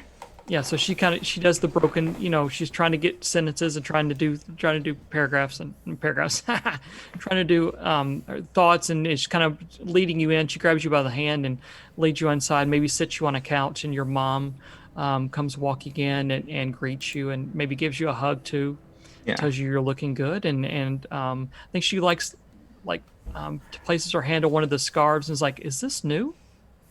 Yeah, it's new. Yeah. That's why I'm here. You're here for a scarf? No, I'm not. I can make I'm those. Not. No, not I know. like that, I'm but- not here for. I'm doing good. I'm not here for money or anything like that. Okay. No. I mean, if you need money, I can help. We don't No, have much. But no. You're taking care of Ada. I know, but I think by this time, Ada's climbed up in your lap. yeah, I'm here. I know I've been a headache, but she'll take out 1 coin's worth of cash. Yeah. It's like this. Your mom's kind of put it, honey, you've been a headache ever since I had you. I mean, it took me 5 hours, and then what is that? What is in the pouch? What do you mean? What are you doing? And I think as you hand it over, yeah, she hefts the weight of it, and she's like, where did you get this? Your job?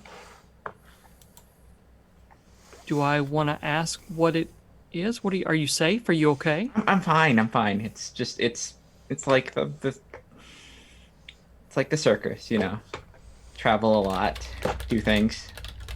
It's the usual model. I like the adrenaline, but it's safe. It's safe enough, and it pays enough for. I know I've left a lot for you. I know I'm not a good mom, and I still want to take care of you, and I still want to take care of her. I think she comes over and sits down beside you and says, there's no good or bad. There's just, you're here, you do what you can for us, you support yourself and us, and you love your daughter. And so how can you be a bad mom if you do those things?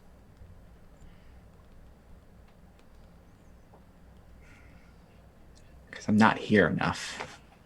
And I wasn't a good... I don't have it in me to take care of her as much as you can. I think she kind of laughs and it's like, no, you never were. That was never your thing. But you have your you. And that's what makes you you. I couldn't stand to see you moping around the house, not able to get out, not able to do things you wanted to do. Everyone's different, honey. You can't be like them. You have to be you. And you are amazing.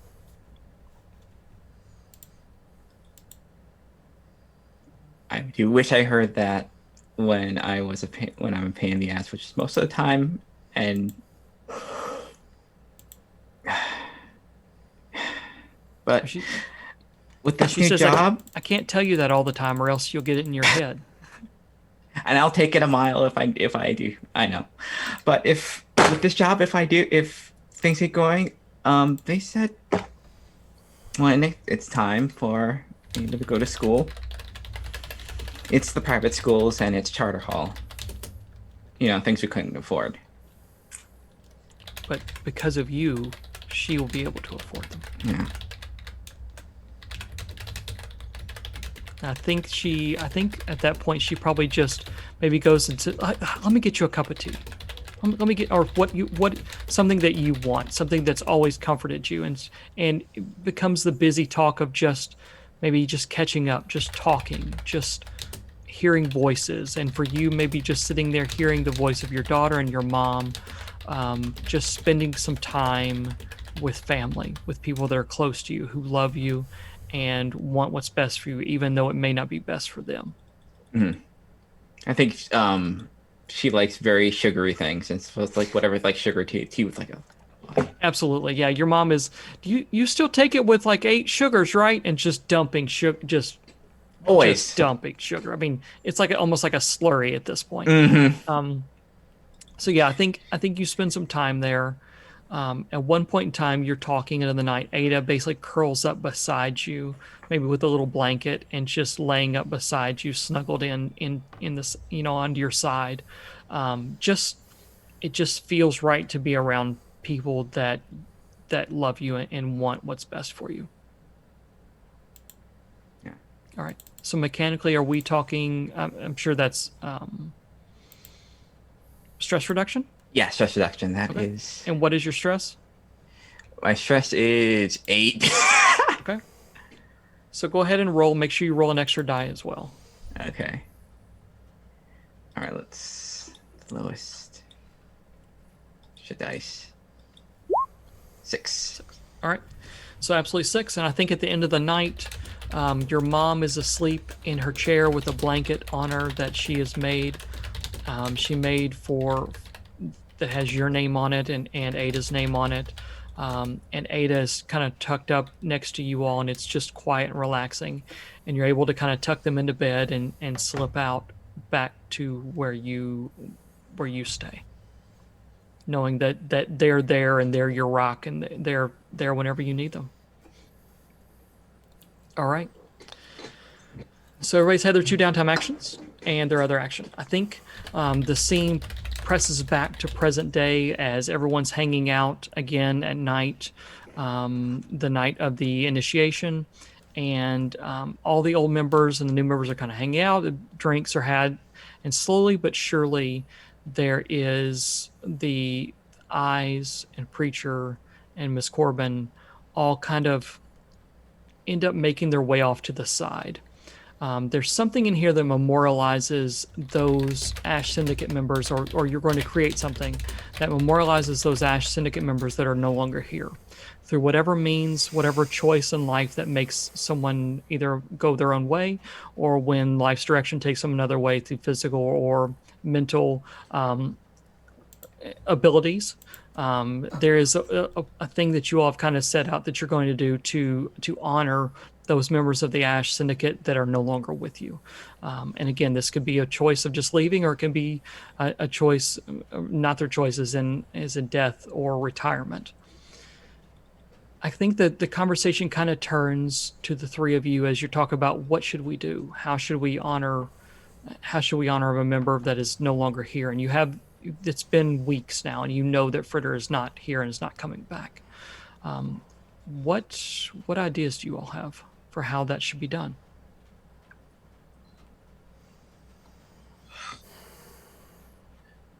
Like the first thing that just comes to out of Eye's mouth is just like, she totally stole my thunder.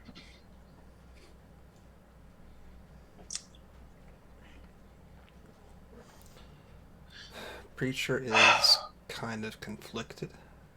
Mm-hmm. Because he had that relationship with her. But he's also very strict with his beliefs about abandonment. Like, you don't leave the family, unless you're going to be buried. So, at the point, I think right now he's probably biting his lip to the point where he's probably tasting blood. I think as you're kind of in hushed tones, Kazi, you see them walking. You see them talking about something low and kind of walk over to the side, almost as if you're drawn to the conversation that's being had. Miss Corbin, do you have an idea of something you'd like to of what this should be like? I don't know. She's kind of like in that same mindset and Preacher, although it's not as conflicted. I think she's honestly just kind of stewing a little bit. Mm-hmm. Like, she's just like, her posture is very tense, and just like she has that closed off, like her arms are crossed, and she's just like nursing probably like a strong drink. So I think we'll do this. Maybe there's a book. There's a book that is sitting on the mantle over the hearth where all the ashes, the embers, where the fire constantly burns for the Ash Syndicate. And that book has each one of you as members, and the day you joined.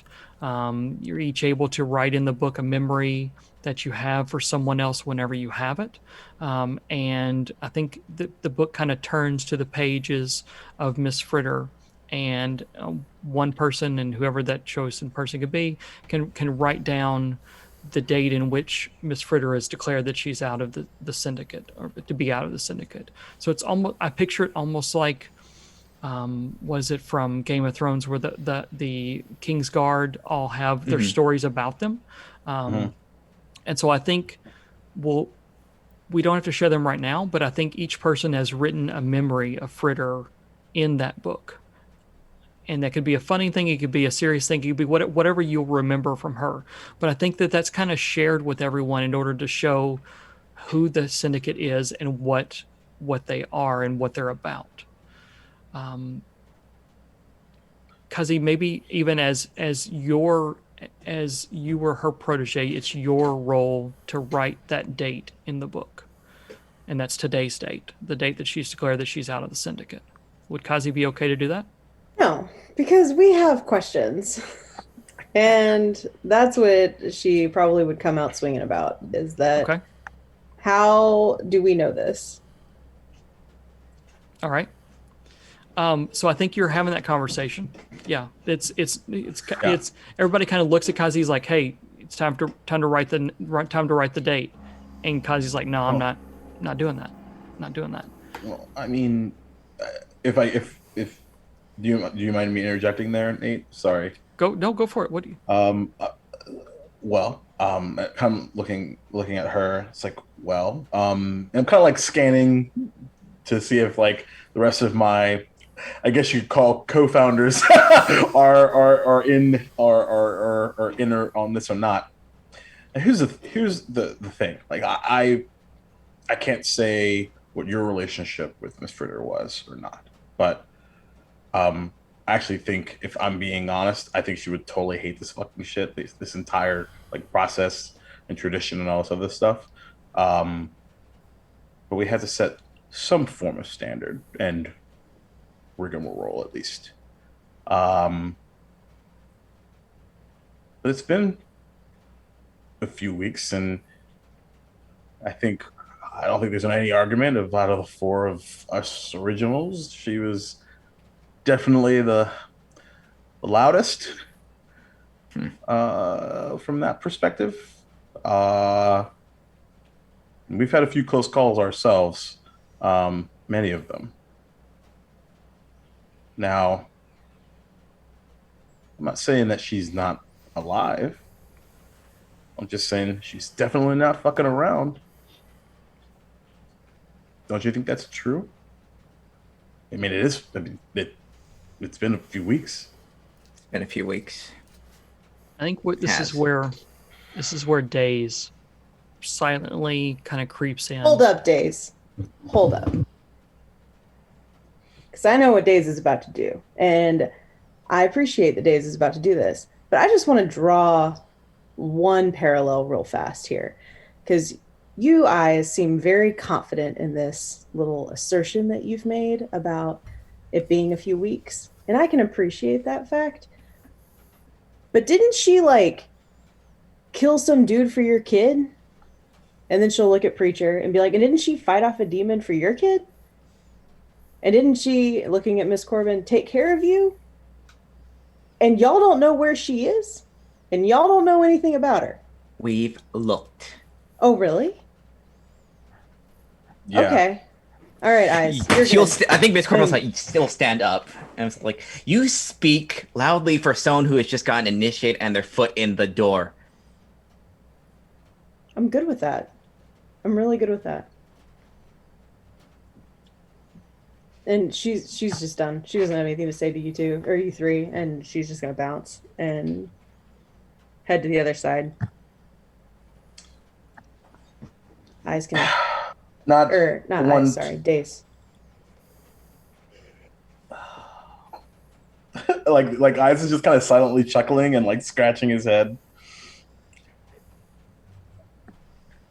Days kind of steps forward even more cautiously now. And with one eye on Kazi and one eye on the rest of you, says, I know where she is. and it doesn't sound like she's coming back. Where is she? So you ever done something to protect someone and you end up finding out something you didn't want to? I didn't ask for reasons. I asked where is she? She's at the old boat wreck. It's where all the boats have wrecked in the middle of the river. Down by Charter Hall. She's with somebody else. That's where I took her after we went to the Lost District. She said she's going to talk to this person and do something. I don't know, but I didn't. She wouldn't let me come in, so I didn't. I did something I probably shouldn't have.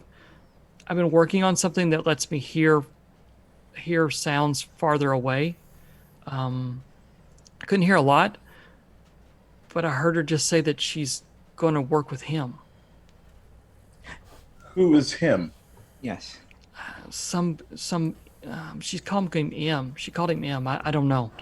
M was that what she said? M. She said something about will he protect the children? Will you leave the children alone if she does this? And he said he would, and so she kind of I again, it's not perfect. I can't hear everything, but Eyes just like completes the equation. Oh.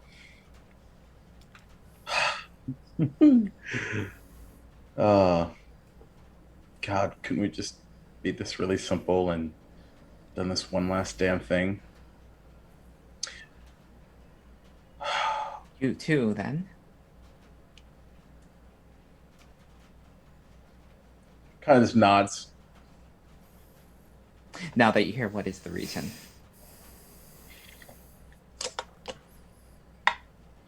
Now, it's a little bit more complicated. Always is.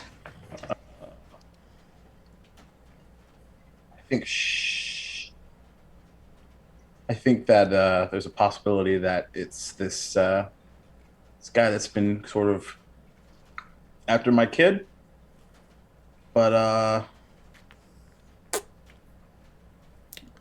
perhaps she being there is stopping him from doing something worse to me and my folks.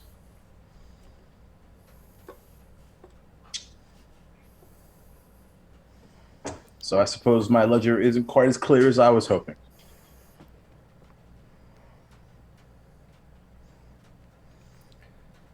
Oh, God. I'm just going to keep breaking promises, aren't I? Daze looks at Preacher.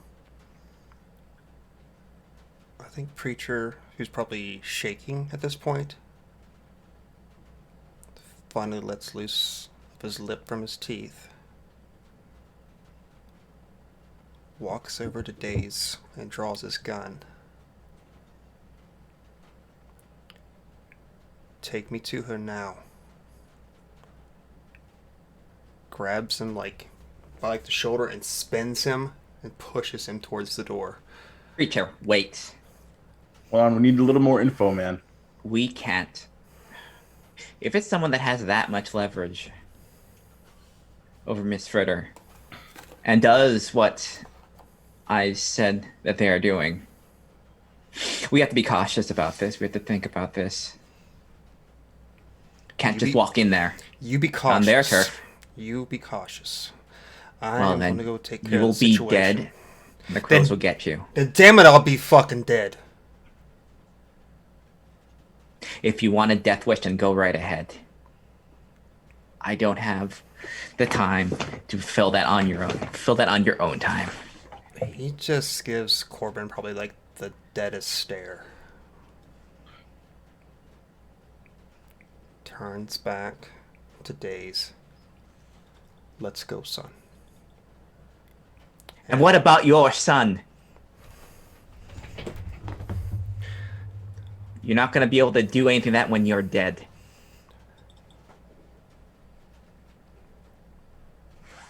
Don't worry about your father, for the time being, and not so much about me being one. Moves to Kazi and sort of just like stands like next to her. I don't know what you think of me, but the only reason that I'm here is because I loved her so much.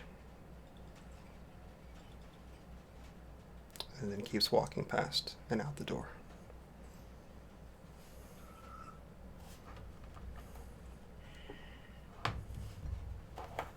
And I think that's where we're going to pick up for our score. Yeah. Damn, I was expecting that to blow up. Not tonight. All right. Fucking shit. Let's go. We back, baby. So our next 2 sessions will be scores. God. I'll be talking offline to this group to see exactly what we want to do, but I believe I'm hearing that we're going to go after Miss Fritter and M in this next score, and then will be 2 nights from then will be the Festival of the Moontide, which will be when Preacher wants to meet with Ezekiah, and with what Bo and Grief said about Beware the Moon, something will happen at Moontide. Any other scenes that need to happen tonight? I don't even know if I could even want to have another one. I love that pipe bomb. Beautiful. Let's go. Can you imagine what the others are just like? What the fuck did we just sign up for? Shit. It's like, yeah, the other ones are just like get on the ground. They're like right there in the other room. Like what the Arabella, fuck? what the? So I think as we break out, as the camera starts fade, each of the original members finds a letter somewhere about them, either in your room, in an area that's just for you, in the hideout, somewhere that only you would look. And as we fade into this night and into this session, we will go around and those letters will be read. Okay. Nice. Okay, who's the first that finds their letter? Hannah? Jason will be first, and I feel like the right way to do this is I'm gonna type them to you really quickly in the chat. Okay. All right. And so I'll message them to you, and then however you want to communicate them or Okay. not is your call. Okay. So let's. Because this would be all private. Okay. Okay. But it is just Arabella and Vera Lynn in the other room. It's like, what the fuck? What the fuck did we just sign up for? We were doing so well. Oh, So man, as that's she's funny. writing this, let's go around and Yeah. say who we are, what's going on, and who we've been playing, and where all we can find you, and then we'll have you read or pass along what information you want from the letter. All right. Cool. So Hannah, who are you sending it first to? Who's the first one going to? Jason. Oh, okay. So Duval, go ahead. Say Yeah. who you are, what you were playing, all Oh that kind my of stuff. god. I was not expecting to be that gobsmacked tonight. All right. That's why you play the game, ladies and germs. My name is Jacob Duval, King Jacob on the interwebs. Been playing Eyes and Arabella tonight. Very different people, so this is a good time. You can typically find me as a co-founder of the Amphitheater. We just wrapped up season 1 of Pawns and Prometheus, and I'll be actually running a one-shot next Tuesday, 9:30 p.m. Eastern time, so come check that out. But also Dungeon Master for a little show called Duval and Dragons every other Sunday, twitch.tv/SoManyGames. I'm also there doing a bit of a charity stream on Friday. I'm running a one-shot at, I think, what's the time? 6 p.m. Eastern time. That is the creation of the world. So if you ever wanted to see a game that's about the creation of a world, with a bunch of level 20 characters, it's going to be a good time, and maybe you can throw a dragon or a Tarrasque in there and make it interesting. Donations are welcome.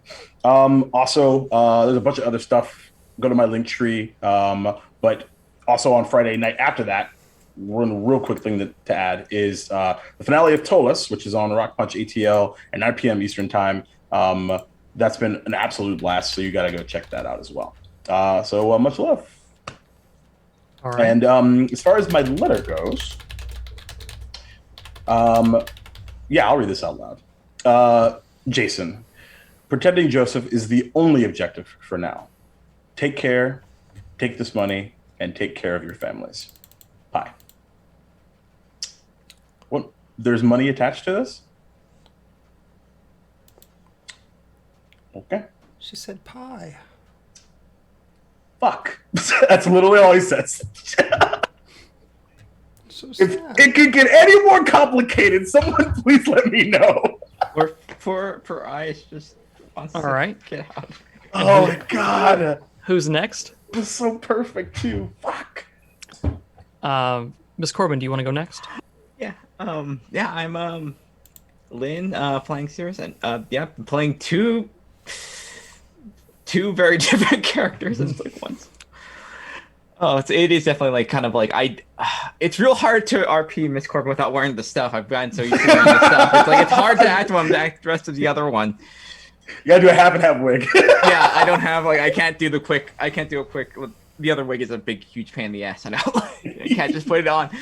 Oh yeah, I'm playing Cirrus, Twitter, Twitch, art. My art's there, and games I play, including on Saturdays on Twitch.tv, Wandering DM. It is Scion, where I play a sweet Kitsune Godling on their Scion game. And on Monday on Global Press, it's going to be the finale of Order Up, our 5e game that we are running a restaurant, and we just won an Iron Chef competition.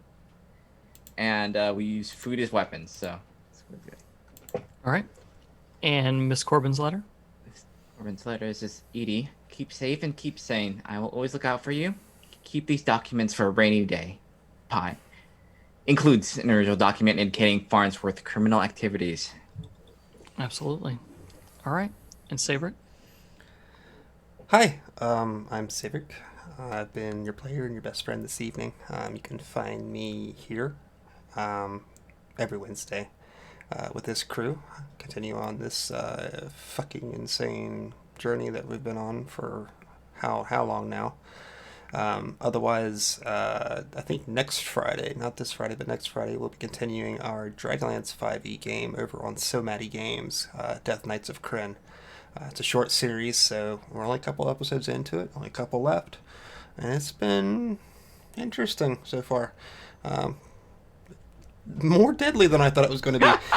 So, yeah, that's all I got, really. I guess if you want to check me out on Twitter, I'm over there too at Saevrick, so that's all I got. I guess my letter now, huh? Elias, I apologize if I hurt you. That was never my intent. I thought I could save Ezekiah too. Being wrong might kill us. Love, Pie.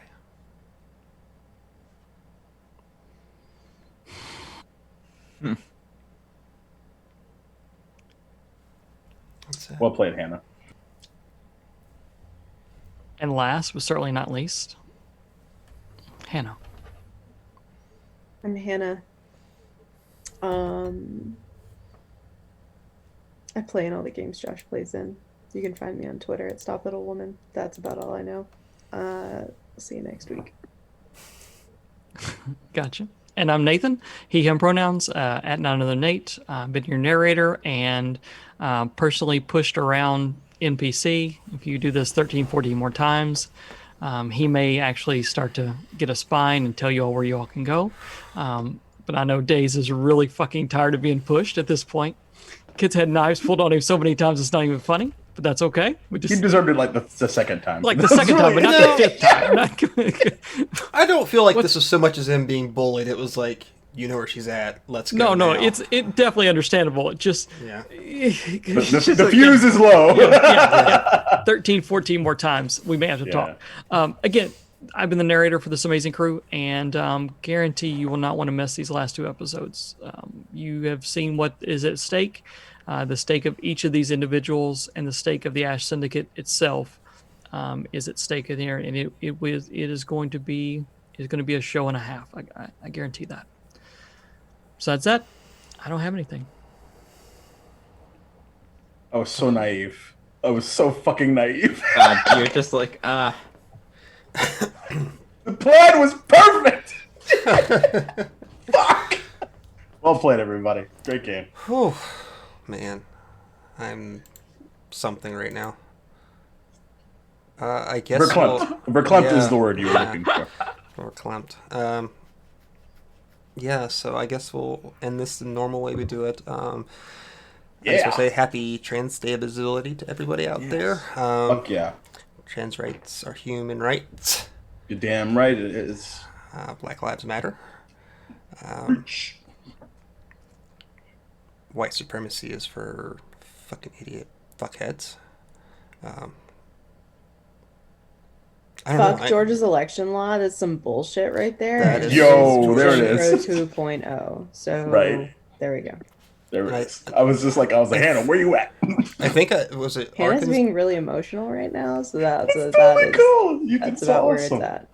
I think Arkansas had passed something too, like where they will not. yeah, it give, was, yeah, Arkansas. no, Yeah. yeah, Fuck denying Arkansas. trans, yeah, fuck that thing. not That was giving awful.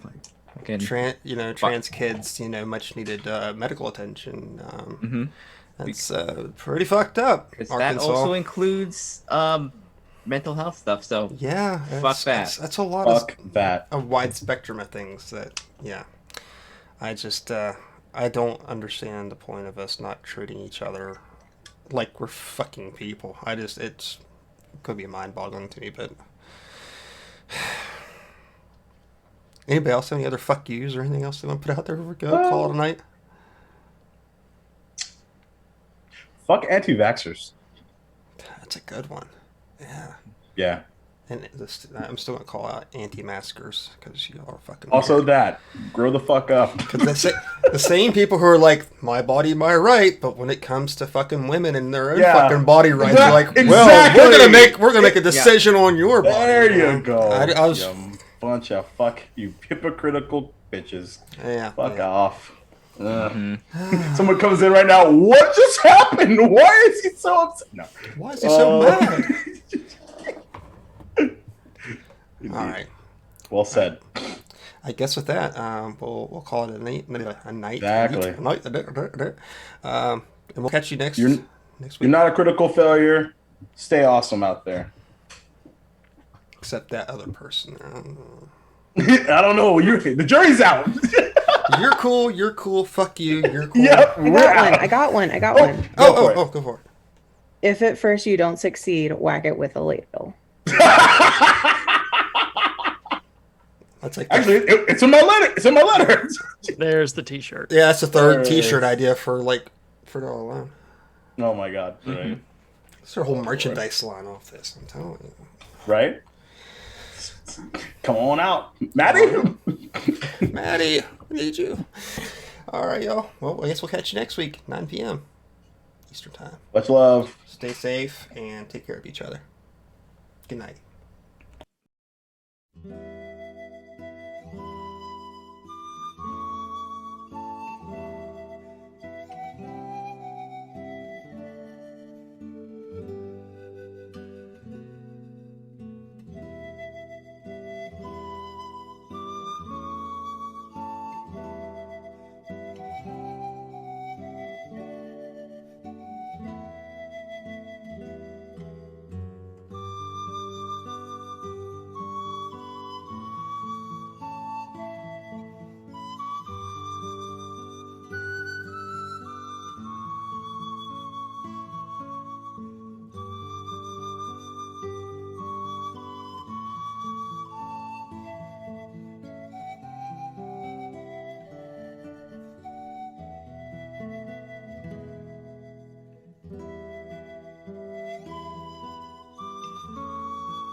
Bye.